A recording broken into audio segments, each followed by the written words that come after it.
जय हिंद, जय भारत। मैं सुभाष कुमार मिश्रा आप सभी का स्वागत करता हूं कृष्णा एजुकेशन में। आज का लेक्चर 24 आज मैं डिस्कस करूंगा friction numerical part 2 on a rough inclined plane पे। कि रफ इंक्लाइंड प्लेन पे हमारी कोई बॉडी लग रही है तो उसमें कितना मिनिमम एफर्ट फोर्स चाहिए, तो उसके ऊपर एक पहले डेरिवेशन हम लोग देखेंगे कि इस तरह उसको निकालते हैं और उसके बेस पे हम लोग न्यूमेरिकल देखेंगे। सो that is my part second on friction numerical. So let's start. So that's why this is a equilibrium of body on a rough inclined plane subjected to a force acting along to the plane. Rough inclined plane होता क्या है? आप rough inclined plane की कहानी करते हैं तो it's में a simple that inclined plane is this. This is a inclined plane. Inclined plane आपका हॉरिजेंटल प्लेन होता तो ये सरफेस आपकी ये अल्फा का वैल्यू जो होता वो जीरो हो जाता। अल्फा का वैल्यू जीरो हो जाता तो ये आपका रफ इंक्लाइंड प्लेन है। If you suppose this is the horizontal plane and the body is place on that particular surface, so that way this is called the horizontal plane. If the surface is coefficient of the surface is very less, so that is called a smooth surface. In the coefficient value is more than 0.5 or 0.6, so that's why the value is rough surfaces. If you suppose the surface inclined some angle, if you suppose this is the surface, this is a called surface and the body is placed on that particular surface, body इसके ऊपर रखी हुई है, so this is called the inclined plane. So how to solve the numerical on that inclined plane? So this is called the weight of the body.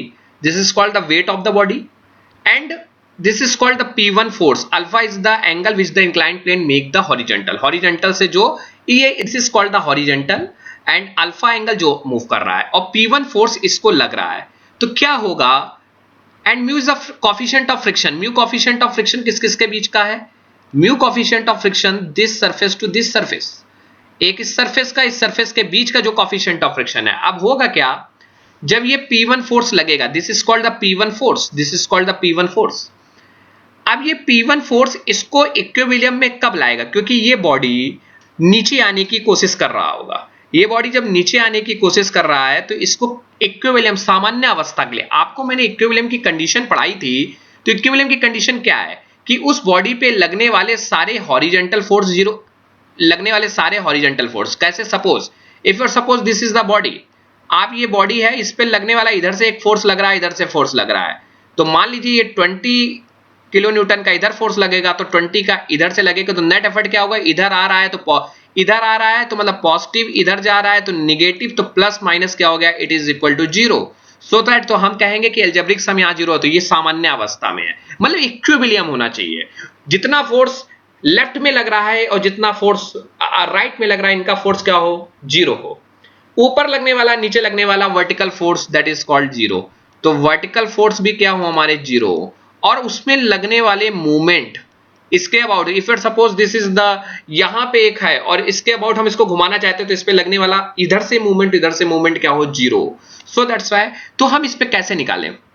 तो पहली condition मेरे दोस्त कि ये जो अभी देखिए हमने आपको बताया था न्यूमेरिकल सॉल्व करते वक्त, कोई बॉडी रखी है तो बॉडी का वेट डाउनवर्ड आएगा, तो बॉडी का वेट तो डाउनवर्ड आ रहा है W।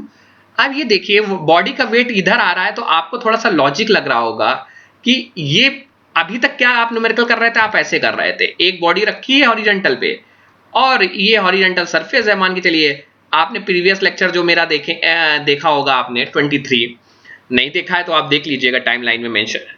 सो आपने देखा होगा ये एक बॉडी रफ सरफेस पे रखी हुई है, स्मूथ सरफेस पे, और रफ सरफेस स्मूथ सरफेस कुछ नहीं है, coefficient depend on the coefficient surface, roughness के ऊपर डिपेंड है। सो आपने देखा कि इस बॉडी का वेट तो नीचे आता है, सुभाष सर ने कहा फ्री बॉडी डायग्राम में, और इसकी रिएक्शन सरफेस के नॉर्मल क्योंकि 90 डिग्री निकलती है, आपने बना दिया। लेकिन यहां पे वेट तो नीचे ही आ रहा है, लेकिन इधर वेट क्यों? वेट इज ऑलवेज एट, आप ये वेट उड़ता हुआ इधर थोड़ी लगा दोगे, लेकिन जब भी कभी इंक्लाइंड सरफेस रखता है तो वेट तो ऐसे आएगा, लेकिन वेट के दो कंपोनेंट आ जाएंगे। कौन कौन से दो कंपोनेंट आएंगे? एक वेट का कंपोनेंट नीचे के एरो बनाते हुए कौन सा आएगा? W cos अल्फा, और एक कंपोनेंट भाई आ जाएगा इसका W sin अल्फा। ये आप लोग बिल्कुल याद कर लीजिएगा, क्योंकि इसके दो कंपोनेंट हमने आपको तोड़ना बताया था, तो W cos alpha and W sin alpha. आप क्या करें, हम ये तीन कंडीशन फॉलो कर दे, हॉरिजेंटल फोर्स 0, वर्टिकल फोर्स 0। तो हॉरिजेंटल फोर्स इस पे क्या लग रहा है जरा देखिए ध्यान से, हॉरिजेंटल फोर्स क्या है, इधर लगना है। और ये चीज याद रखिएगा हमेशा कि इधर लगने वाला पॉजिटिव, इधर लगने वाला निगेटिव, ऊपर लगने वाला पॉजिटिव, नीचे लगने वाला निगेटिव। और क्लॉकवाइज मूवमेंट आप पॉजिटिव लीजिएगा, एंटी क्लॉकवाइज आप निगेटिव लीजिएगा। चलिए यहां हम इक्वेशन बनाते फिर अपना सॉल्यूशन देखेंगे। सो मिनिमम फोर्स हमें रिक्वायर करना है जो इसको इक्विलिब्रियम में रखे, कितना कम से कम फोर्स रखे कि बॉडी हमारी नीचे ना आए। अब देखिए बॉडी क्या करेगी, बॉडी बाबू हमारी नीचे आने की कोशिश करेगी, बॉडी हमारी नीचे आने की कोशिश करेगी तो फ्रिक्शन इसको अपोज करेगा, तो फ्रिक्शन कहां लगेगा, ऊपर की तरफ। इसीलिए फ्रिक्शन फोर्स क्या है, ऊपर की तरफ एरो किया हुआ है। तो फ्रिक्शन फोर्स हमारा ऊपर की तरफ क्या लगेगा, एफ। और F इज इक्वल टू, आप लोग को बहुत अच्छी तरीके से मालूम है, म्यू आर होता है। म्यू क्यों क्या होता है, mu is equal to F upon limiting force upon reaction. So that is F is equal to mu R. Mu R1 और R इसलिए कर दिया क्योंकि हम एक सरफेस पे स्टडी कर रहे हैं।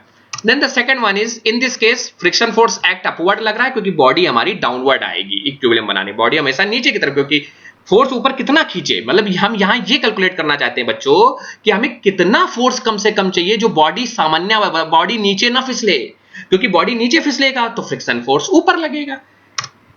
इसके लिए हमें क्या करना है, हमें तीन कंडीशन यूज करनी थी। वो तीन कंडीशन कौन कौन सी हैं, वो तीन कंडीशन ये है कि इस पे लगने वाला हॉरिजॉन्टल, ये कंडीशन हमें फॉलो करनी इक्विलिब्रियम अवस्था। इक्विलिब्रियम अवस्था कि आप आइए पहले हम बात करेंगे हॉरिजॉन्टल फोर्स जीरो करते हैं। अब इस बॉडी में हॉरिजॉन्टल फोर्स क्या, दिस इज कॉल्ड P1। यहां पे P1 आपको दिख नहीं रहा होगा, ये दिस इज कॉल्ड P1 है। आप देखिए ये P1 क्या है, फोर्स है जो इसको मतलब ऊपर से घसीट रहा है कि ये बॉडी नीचे ना जाए, बॉडी बैलेंस रहे। तो P1 इधर लग रहा है तो प्लस या निगेटिव, क्या होगा, प्लस होगा या निगेटिव होगा, प्लस होगा। Very good. तो P1 प्लस का, और क्या देखिए इधर हॉरिजॉन्टल में और क्या आ रहा है, ये ऊपर जा रहा है, ये भी ले लीजिए। तो ये क्या हो जाएगा, प्लस फ्रिक्शन फोर्स F1। और क्या होगा, और बोलिए भाई, ये क्या आ रहा है, इधर को एरो है तो क्या हो जाएगा, minus W sine alpha is equal to क्या हो जाएगा, 0। तो P1 की वैल्यू निकालो यहां से, P1 इज इक्वल टू क्या हो जाएगा, F1 की वैल्यू क्या रख सकते हो, फ्रिक्शन फोर्स की वैल्यू म्यू R1। तो P1 की वैल्यू क्या हो जाएगी, W sine alpha minus mu R1। तो देखिए यही आ रहा है, क्लियर। कैसे, इक्विलिब्रियम की अवस्था की कंडीशन लगाई। अब देखिए दूसरा, अब हमें कौन सी लगानी है, एक तो हो गया, तीन कंडीशन होती है। अब दूसरी कंडीशन कौन सी है, वर्टिकल फोर्स वाली लगानी। Very good. तो अब वर्टिकल फोर्स वाला करते हैं, तो V इज इक्वल टू 0। अब बताइए इस फिगर में वर्टिकल कौन जा रहा है, ऊपर जा रहा है R1। तो हमने क्या कहा था, ऊपर जाने वाले प्लस, नीचे जाने वाले माइनस। तो R1 ऊपर जा रहा है, वेरी गुड। और बताइए ये किधर जा रहा है, नीचे जा रहा है ऊपर जा रहा है, नीचे जा रहा है। तो ये नीचे जा रहा है तो आप लिख दीजिए W cos अल्फा। और कुछ मिल रहा है, नहीं मिल रहा है, इनका सम क्या होगा इक्विलिब्रियम में, 0 होगा। तो R1 इज इक्वल टू क्या हो जाएगा, W cos अल्फा। कोई दिक्कत, देखिए ये सेकंड कंडीशन लिख गए W cos। आप सॉल्यूशन मत देखिए इधर, मैं सॉल्यूशन तो आपको दे रहा हूं कि आप अपने कॉपी में नोट करेंगे, आप लोग करने के, लेकिन आप ये देखिए किस तरह से आ रहा है। अब आप क्या करेंगे, आप देखिए इस वाले इक्वेशन में R1 की वैल्यू, ये वाली R1 जो मिला है, ये वैल्यू यहां पुट कर दे चल के म्यू R1 पे। तो जो ये R1 की वैल्यू हमें बाबू मिली है, तो ये R1 की वैल्यू यहां रख दीजिए चल के। चलिए यहां रख देंगे चल के, तो P1 is equal to W sine alpha mu cos, ये मिल जाएगा। अब देखिए P1 की वैल्यू इतनी चाहिए, कितना, लेकिन अभी चाहो तो अभी और बना। म्यू की वैल्यू क्या होती है, in the term of tan phi, क्योंकि फाई पे डिपेंड करता है, आपको बताया था। फाई क्या है, फ्रिक्शन एंगल, क्या है, एंगल ऑफ फ्रिक्शन। मान लीजिए एंगल ऑफ फ्रिक्शन की वैल्यू जिसको म्यू tan फाई मैंने कहा है, तो आप म्यू की वैल्यू tan फाई रख दीजिए। अब देखिए इस जरा इधर फॉर्मूला बनाइए, इधर एक फॉर्मूला बन सकता है कि आप एक यहां तक तो आप निकाल, यहां पर भी किसी बच्चे ने रोक दिया तो ये आंसर उसको करेक्ट मिल गया, लेकिन इसको और फॉर्मूला बना सकते हैं मैथमेटिक्स से। क्या बना सकते हैं, आप दोनों तरफ cos फाई का मल्टीप्लाई करिए। चलिए भाई करते हैं। तो ये इधर क्या हो जाएगा, P1 इंटू cos